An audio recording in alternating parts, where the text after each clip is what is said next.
স্বাগত জানাচ্ছি RTV সন্ধ্যার সংবাদে। পুরোটা সংবাদ জুড়ে আপনাদের সাথে রয়েছে আমরা দুজন, আমি নুসরাত সুজানা, আমি রিদওয়ানা বিনতে জলিল। উন্নত সমাজ বিনির্মাণের লক্ষ্য জানিয়ে 2025-26 অর্থ বছরের জন্য 7,90,000 কোটি টাকার বাজেট প্রস্তাব করেছেন অর্থ উপদেষ্টা ডক্টর সালেহ উদ্দিন আহমেদ। বার্ষিক উন্নয়ন ব্যয় বা এডিপি 2,30,000 কোটি টাকা এবং রাজস্ব আয় ধরা হয়েছে 5,64,000 কোটি টাকা। ঘাটতি ধরা হয়েছে 2,26,000 কোটি টাকা। জিডিপি প্রবৃদ্ধি ধরা হয়েছে 5.25%, আর মূল্যস্ফীতি 6.5%। এ বাজেট বাস্তবায়ন হলে বৈষম্যের দুষ্ট চক্র থেকে মুক্তি মিলবে বলে আশা অর্থ উপদেষ্টার। আরও জানাচ্ছেন তৌহিদুর রহমান। আসসালামু আলাইকুম। প্রস্তাবিত বাজেট অনুমোদনের পর সরাসরি বাংলাদেশ টেলিভিশনের মাধ্যমে নিজের প্রথম বাজেট উপস্থাপন করেন অর্থ উপদেষ্টা ডক্টর সালেহ উদ্দিন আহমেদ। 25-26 অর্থ বছরের বাজেট আপনাদের কাছে পেশ করছি। শুরুতে অর্থনীতিকে এগিয়ে নিতে অন্তর্বর্তী সরকারের নেয়া বিভিন্ন ব্যবস্থার কথা তুলে ধরেন অর্থ উপদেষ্টা। বলেন, অন্তর্বর্তী সরকারের অন্যতম লক্ষ্য একটি সুষ্ঠু নির্বাচনের মাধ্যমে জনগণের ভোটাধিকার প্রতিষ্ঠা করা, সম্পদের সুষম বন্টন করে দারিদ্র্যমুক্ত বাংলাদেশ গড়ার কথাও বলেন ডক্টর সালেহ উদ্দিন আহমেদ। অর্থনৈতিক স্থিতিশীলতা ফিরিয়ে এনে একটি উন্নত সমাজ বিনির্মাণের উদ্দেশ্যে আমরা যে সকল কার্যক্রম গ্রহণ করেছি তার মূল লক্ষ্য হচ্ছে শূন্য দারিদ্র্য, শূন্য বেকারত্ব এবং শূন্য কার্বন ভিত্তিক সমাজ বিনির্মাণ, যার মাধ্যমে আমূল পরিবর্তন হবে দেশের মানুষের জীবনমানের এবং মুক্তি মিলবে বৈষম্যের দুষ্ট চক্র থেকে। 2025-26 অর্থ বছরের জন্য 7,90,000 কোটি টাকার বাজেট প্রস্তাব করেছেন অর্থ উপদেষ্টা। মোট রাজস্ব আহরণ করতে হবে 5,64,000 কোটি টাকা। এনবিআরের দায়িত্ব 4,99,000 কোটি টাকা। মোট পরিচালন ব্যয় 4,98,000 কোটি টাকা। আগামী 2025-26 অর্থ বছরে মোট 5,64,000 কোটি টাকা রাজস্ব আয়ের প্রস্তাব করছি, যা জিডিপি 9%। এর মধ্যে রাজস্ব বোর্ডের মাধ্যমে 4,99,000 কোটি টাকা এবং অন্যান্য উৎস হতে 65,000 কোটি টাকা সংগ্রহ করার প্রস্তাব করছি। বড় প্রকল্পের বাহাদুরি নয়, স্বাস্থ্য শিক্ষা সহ প্রয়োজনীয় খাতে বরাদ্দ বাড়াতে চাই। এডিপিতে বরাদ্দ রাখা হয়েছে 2,30,000 কোটি টাকা। সুদ পরিশোধ করতে হবে 1,22,000 কোটি টাকা। এর মধ্যে পরিচালন সহ অন্যান্য খাতে মোট বাজেটে ঘাটতি ধরা হয়েছে 2,26,000 কোটি টাকা, যা জিডিপির 3.6%। ঘাটতি অর্থায়নে অভ্যন্তরীণ উৎস থেকে 1,25,000 কোটি এবং বৈদেশিক উৎস থেকে ঋণ করতে হবে 1,01,000 কোটি টাকা। সকল স্তরে বৈষম্যহীন ব্যবস্থার নিশ্চয়তা প্রদান হবে আমাদের মূল লক্ষ্য। তৌহিদুর রহমান, RTV, ঢাকা। জুলাই অভ্যুত্থানে বদলে যাওয়া বাংলাদেশের রাজনৈতিক এবং নির্বাচনী অনিশ্চয়তা এবং প্রশাসনিক স্থবিরতার মধ্যে ঘোষিত 2025-26 অর্থ বছরের বাজেটে রয়েছে কিছু ভিন্নতা। প্রস্তাবিত বাজেটে রাজস্ব আদায় এবং দেশীয় শিল্প সুরক্ষায় বেশ কিছু পণ্যের ওপর কর, শুল্ক এবং ভ্যাট আরোপ করতে যাচ্ছে সরকার, যার প্রভাবে বাজারে কিছু পণ্যের দাম বাড়ার আশঙ্কা রয়েছে। এবারে বাজেটে কোনো পণ্যের দাম বাড়ছে এবং কোনোগুলোর কমছে, জানাচ্ছেন মাইদুর রহমান রুবেল। ছাত্র জনতার অভ্যুত্থানে ফেসিবাদ পতনের পর রাজনৈতিক সরকার না থাকায় সংসদের বাইরে 16 বছর পর বাজেট। মানুষের প্রত্যাশা একটু বেশি হলেও প্রাপ্তির সঙ্গে কতটুকুই বা সামঞ্জস্য তা মেলানোর চেষ্টা করছে মানুষ। অন্তর্বর্তী সরকার ইতিমধ্যে সেই লক্ষ্য পূরণে অনেক দূরে এগিয়ে যেতে সক্ষম হয়েছে। রাজনৈতিক সরকার না থাকায় এলাকার পাতি মাস্তানদের সালামি দিতে হবে না ভেবে যারা বাড়ি নির্মাণ করতে চান তাদের জন্য এবারের বাজেটেও নেই সুখবর, কারণ ভ্যাট বাড়ছে রড ও স্টিলে, দাম বাড়বে মার্বেল গ্রানাইটেরও। গরমে স্বস্তির পরশ নেয়ার এসি ফ্রিজেও বাড়ছে ভ্যাটের হার। স্ত্রী কিংবা প্রিয়জনকে খুশি করতে কসমেটিক কিনে দিতে চাইলে বাড়াতে হবে খরচের হাত। বাড়ছে দেশীয় মোবাইল ফোনের দামও। শিশুদের খুশি করতে বিদেশি চকলেট কিংবা বিদেশি খেলনা কিনতে গেলেও গুনতে হবে বাড়তি টাকা। ব্যাটারি চালিত রিক্সা ভাড়া বেশি হওয়ায় বিরক্ত হয়ে মোটরসাইকেল কিনতে চাইলেও এবার মিলবে না স্বস্তি, কারণ দুটোর দামই বাড়ছে এবারের বাজেটে। দাম বাড়ছে হেলিকপ্টারেরও। এছাড়া বাড়ছে ওয়ান টাইম প্লাস্টিক পণ্য, ব্লেড, টেবিলওয়্যার, দেশে তৈরি সুতোর দামও।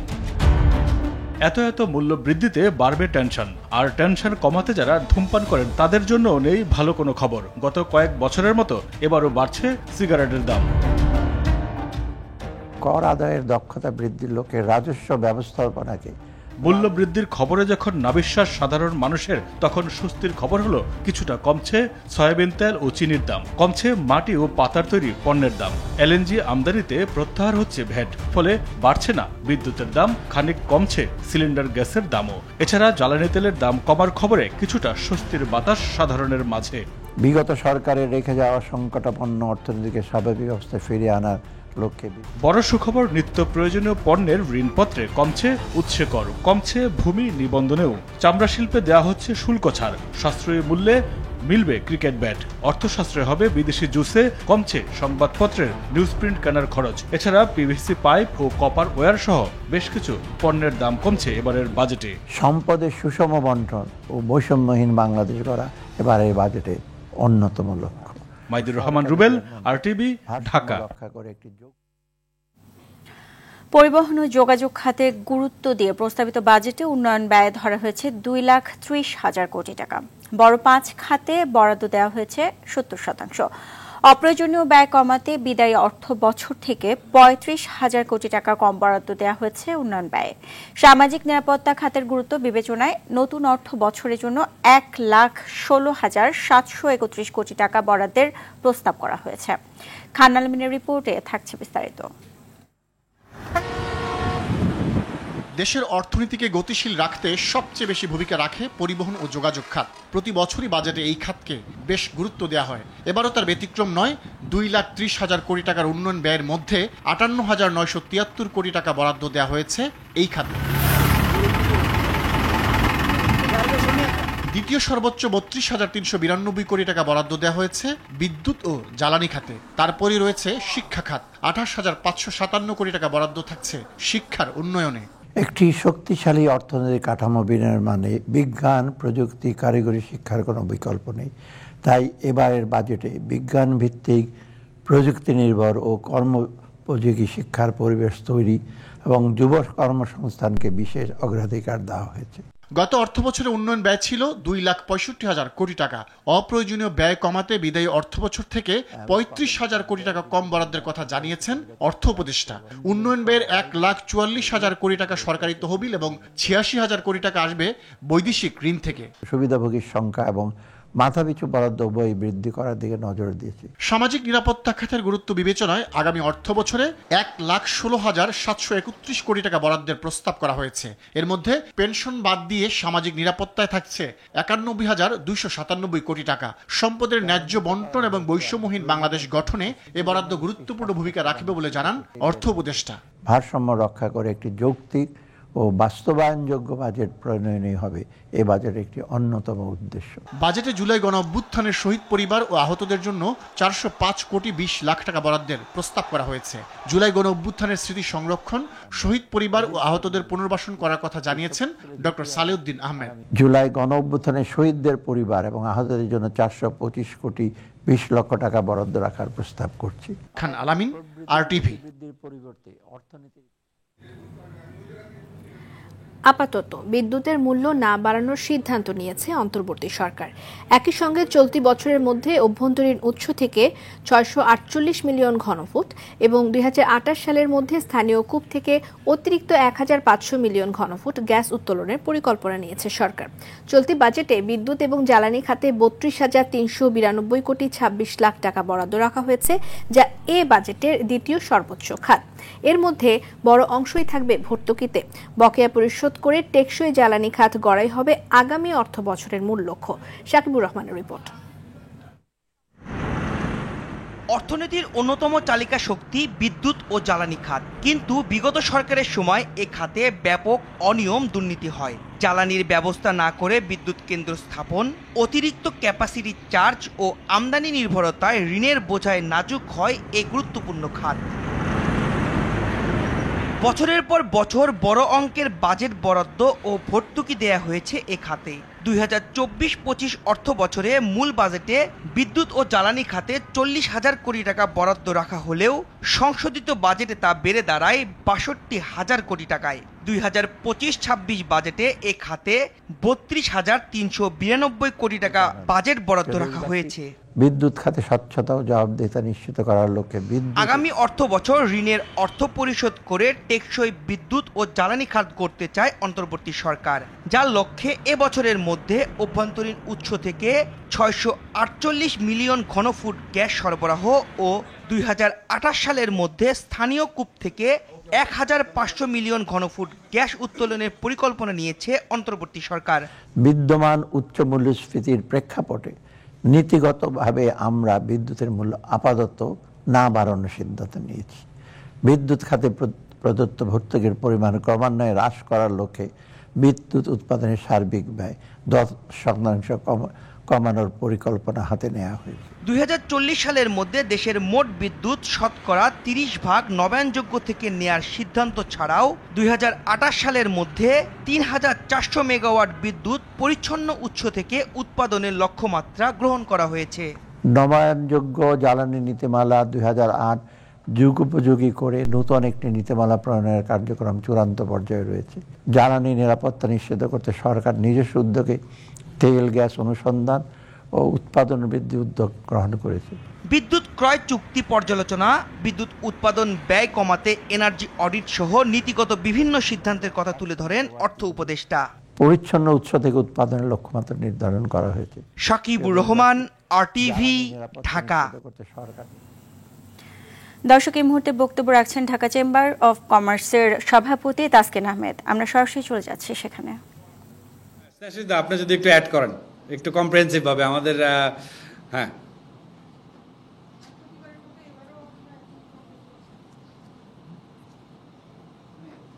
হ্যাঁ হ্যাঁ দেন না, একসাথেই তো আমরা সবাই ঢাকা চেম্বার।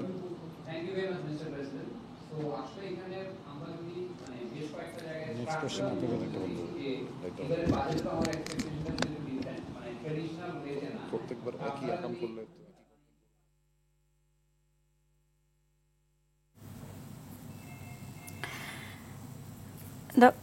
দর্শক, আমরা পরবর্তী সংবাদে চলে যাচ্ছি।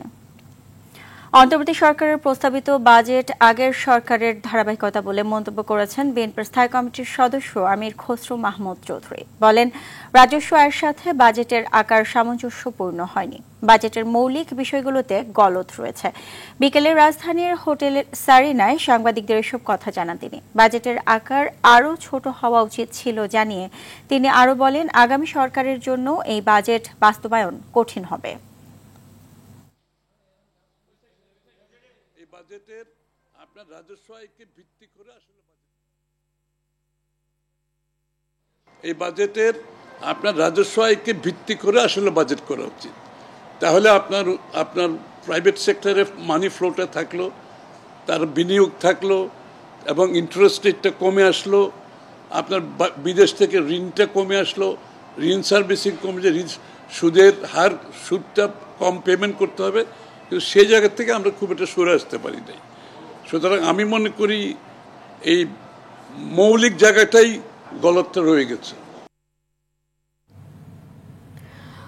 মতানৈক্যের কারণে জুলাই সনদ তৈরির সুযোগ যেন হারিয়ে না যায়, সেজন্য সবাইকে সচেতন থাকার আহ্বান জানিয়েছেন প্রধান উপদেষ্টা অধ্যাপক ডক্টর মোহাম্মদ ইউনূস। তিনি বলেন, ঐক্যমত্য কমিশনের সাথে রাজনৈতিক দলগুলোর বৈঠকের মূল উদ্দেশ্য জুলাই সনদ তৈরি করা, যেখানে ঐক্যমত্যের বিষয়গুলো তুলে ধরা হবে। বিকেলে রাজধানীর ফরেন সার্ভিস একাডেমিতে ঐক্যমত্য কমিশনের সঙ্গে রাজনৈতিক দলগুলোর বৈঠকের শুরুতে সভাপতিত্বের বক্তব্যে তিনি এসব কথা বলেন। প্রধান উপদেষ্টা আরও বলেন, বিভক্তিকরণের জন্য আমরা রাজনীতি সৃষ্টি করিনি, রাজনীতি সৃষ্টি করেছি ঐক্যবদ্ধ হওয়ার জন্য, দেশের মঙ্গলের জন্য। তারা প্রকৃতপক্ষে ভেতরে গিয়ে জিনিসটা তৈরি করবে। আমি শুধু এই সুযোগ যেন আমরা হারিয়ে না ফেলি, যেটুকু তফাৎ ছিল, দূরত্ব ছিল, সেই দূরত্বকে গুছিয়ে এনে যাতে আমাদের জুলাই সনদে বর্তমানে যতগুলো ঐক্যমতের বিষয় আছে তার মধ্যে যে আরো কিছু যোগ করতে পারে, দেখতে সুন্দর লাগবে, জাতীয় একটা সনদ হলো। আমরা তো এরকম বিভক্তিকরণের প্রক্রিয়ার মধ্যে রাজনীতি সৃষ্টি করিনি, আমরা সৃষ্টি করছি ঐক্যবদ্ধ হওয়ার জন্য, দেশের উন্নতির জন্য, দেশের মঙ্গলের জন্য। বহুল আলোচিত সেনাবাহিনীর অবসরপ্রাপ্ত মেজর সিনহা মোহাম্মদ রাশেদ খান হত্যা মামলায় সাবেক ওসি প্রদীপ কুমার দাস ও পরিদর্শক মোহাম্মদ লিয়াকুত আলীর মৃত্যুদণ্ড বহাল রেখেছেন হাইকোর্ট। একই সঙ্গে 6 আসামির যাবজ্জীবন দণ্ড ঠিক রেখেছেন আদালত। রায় ঘোষণার পর সিনহার বোন জানান, যেদিন কার্যকর হবে সেদিন সন্তুষ্টি আসবে। অ্যাটর্নি জেনারেল মোহাম্মদ আসাদুজ্জামান বলেছেন, এ রায়ে ন্যায় বিচার প্রতিষ্ঠিত হয়েছে।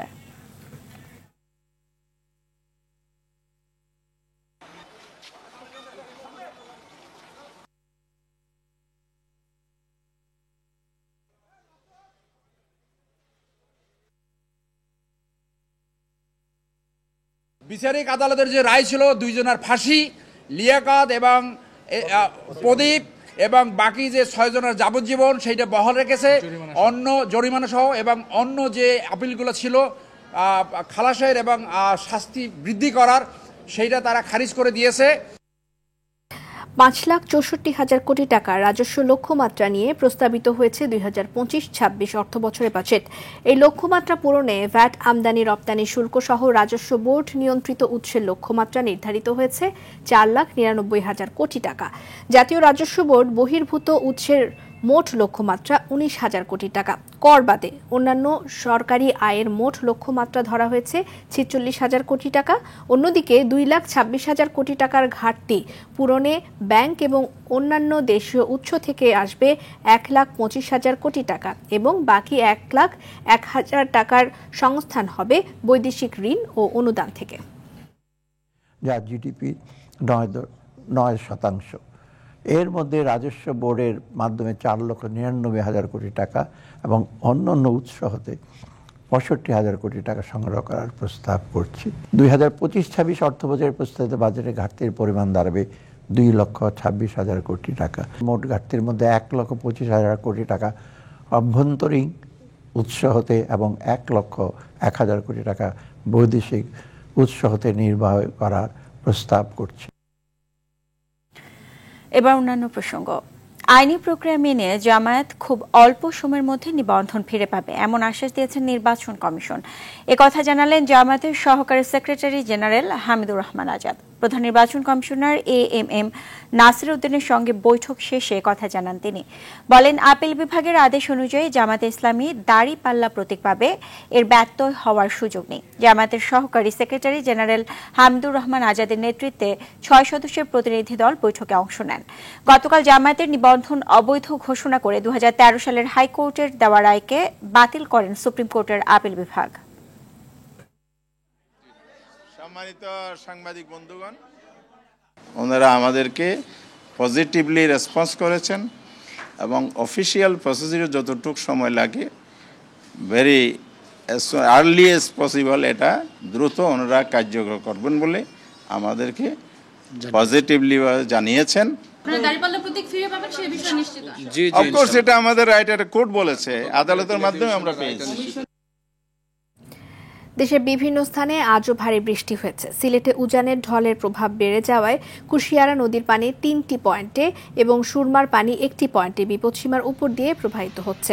অব্যাহত রয়েছে বৃষ্টিপাত। ভারত থেকে নেমে আসা ঢল আর টানা বৃষ্টিতে ব্রাহ্মণবাড়িয়ার আখাউড়া স্থলবন্দর এলাকার 10টি গ্রাম প্লাবিত হয়েছে। এতে আতঙ্কে রয়েছেন হাওড়া নদী পাড়ের বাসিন্দারা। এছাড়া স্থলবন্দরের পাশ দিয়ে কয়েকটি খালে বয়ে যাওয়া হাওড়া নদী দিয়ে অস্বাভাবিকভাবে পানি ঢোকার কারণে তলিয়ে যাচ্ছে উপজেলার কয়েকটি গ্রামের জমি এবং রাস্তাঘাট। ভারী বৃষ্টি না হওয়া এবং পাহাড়ি ঢল কমে আসায় সুনামগঞ্জের নদ নদীর পানি ধীর গতিতে বাড়ছে। বৃষ্টি আর উজান থেকে নেমে আসা ঢলে কুড়িগ্রামে নদ নদীর পানি বৃদ্ধি পেয়েছে। তবে আগামী 2 দিন পানি বাড়ার সম্ভাবনা থাকলেও বড় ধরনের বন্যার কোনো আশঙ্কা নেই বলে জানিয়েছে কুড়িগ্রাম পানি উন্নয়ন বোর্ড।